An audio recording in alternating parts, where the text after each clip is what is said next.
Hello and welcome to my channel. I'm Red, otherwise known as the TheRedInkWriter from AO3. Out of curiosity, I decided to make this channel to share my writing. However, I only post on here and AO3. I have a habit of writing over 5,000 words per chapter, which makes them very long. But for the sake of this video, I'm going to divide the chapters up. This chapter is from It Never Felt Right, Arc 1. How it happened. This is Part 1, Chapter 1. Enjoy and please subscribe if this is to your liking. No warnings necessary for this chapter. You sat in your containment box, your bottom flat on the concrete chair and bored out of your mind. It took him a while to catch you, maybe half a year. Either way, the man, if you can call him that, should be here at least. Sighing, you tried to entertain yourself by wriggling to get the blood flowing. Alone, no one else was in the same room as you. Odd, as normally the society tried to make sure all threats were contained in one place. Then again, you were not a threat. You thought you were their friend, but that was clearly not the case. You weren't a spider. How did this happen? After a long, arduous day at work, you ended up driving home late. You were tired but focused enough to drive. The feeling of taking a quick shower and curling up in bed was your biggest motivation. But first, the journey.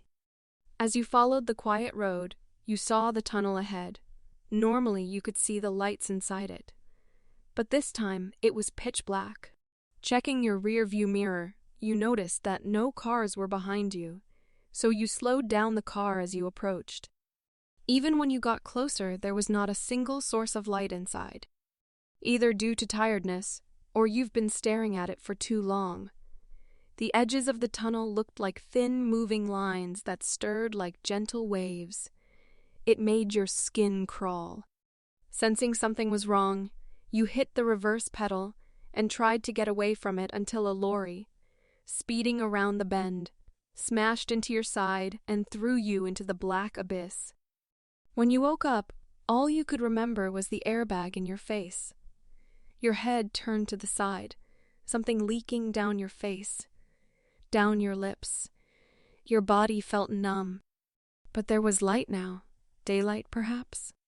Your vision was blurry, but you saw a dark figure approach you. Were they blue? They pulled off what must have been your car door. Were they wearing a mask? Your obstructed vision didn't make things easy. That's when you noticed the high pitch ringing in your ears. Damn, you couldn't move your body, but your jaw. You could feel something when you tried to move that.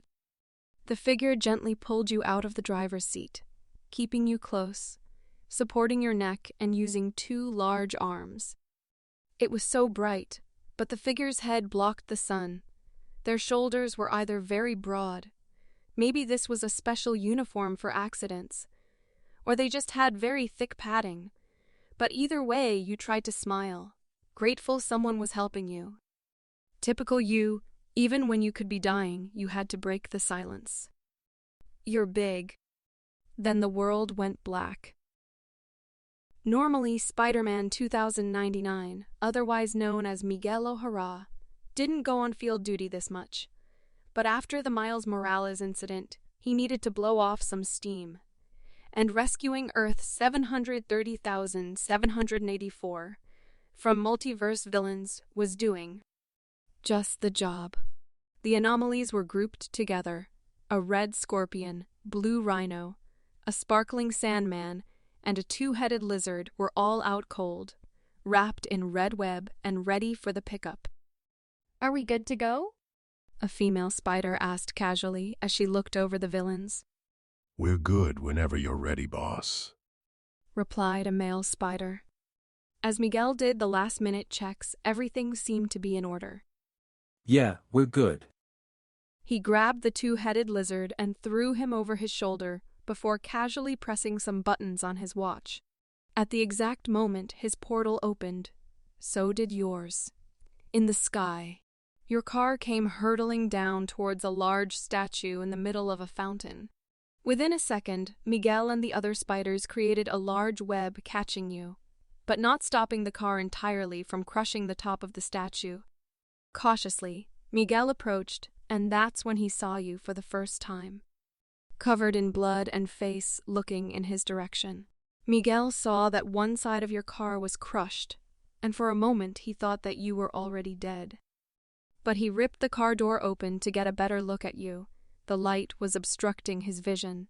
That's when you moved your jaw, and quickly pulled you out as carefully as he could. He had no idea if anything was broken, but you clearly needed help as soon as possible. He didn't know why, but he looked back at you when you managed to crane your neck towards his face. Your eyes squinted. You looked pale, but you tried to smile. It was like you tried to say hello, but all you could muster was, "You're big." Then he bolted with you in his arms straight for his portal. As he is running, Miguel looks at you, puzzled by your last statement. A hologram of Lila pops up on his arm and does a quick assessment. Critical damage detected to central nervous system and left leg injury. Immediate surgical attention required. Damn it. I can't let her die. He looks at you, a mystery, as your portal closes. Hold on, I got you. A visitor's pass is slipped onto your wrist. Miguel quickly rushes back to the Spider Society's medical bay, anxiety building rapidly, as flashbacks of his own daughter dying in his arm attack him. The spiders in his path dive out of the way, and Lila calls Miguel on top of his head, informing him that the medical team have been updated and they're ready for you.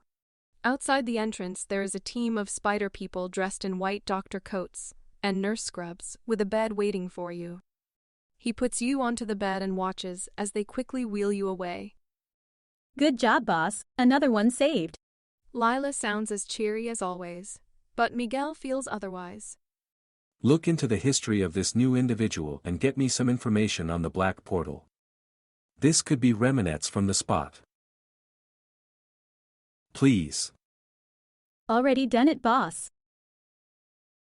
It's been a few days since Miguel dropped you off. The anxiety has calmed down, but it still lingers. Lila appears on his shoulder.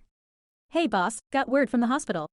The female anomaly you rescued the other day has woken up.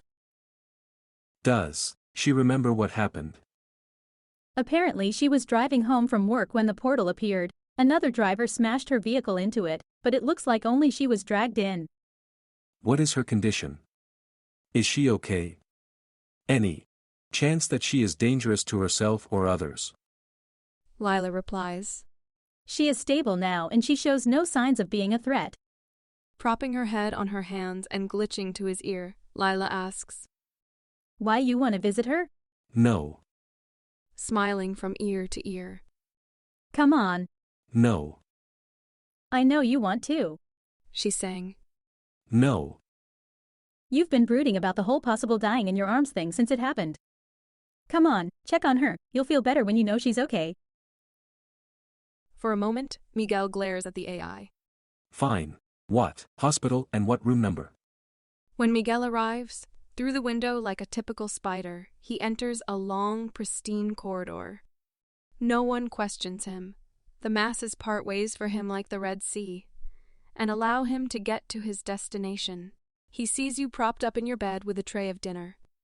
While you finished your food, you don't pay much attention to him, thinking he was a healthcare worker.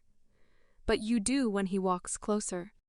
Then you turn to Miguel, your eyes squint at him, as if trying to recall his image. He is still wearing his mask.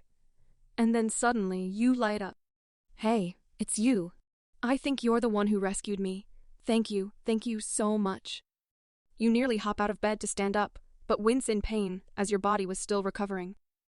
He can see you have bandages and bruises covering your skin, but you smile so brightly at him. Your thanks are genuine, and he is taken back by this friendliness. You show no fear, just adoration. I don't have anything to give you, but that was so scary before everything happened so quickly. I just can't thank you enough. 1 minute I'm on the way home and then crash. You explained with your hands and then suddenly stopped. Quickly you said your name and blushed. I'm so sorry. I should have said my name first. Guess I got carried away with excitement.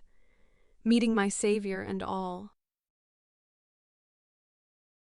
Taking a long breath, you continued in a more relaxed tone. You're amazing. From the bottom of my heart. Thank you for being there. That's when Miguel felt something in his chest. But he ignored it and stared down at you. My name is Spider-Man 2099. Thank you so much for listening. If you enjoyed this, please like and subscribe. I'll see you next time.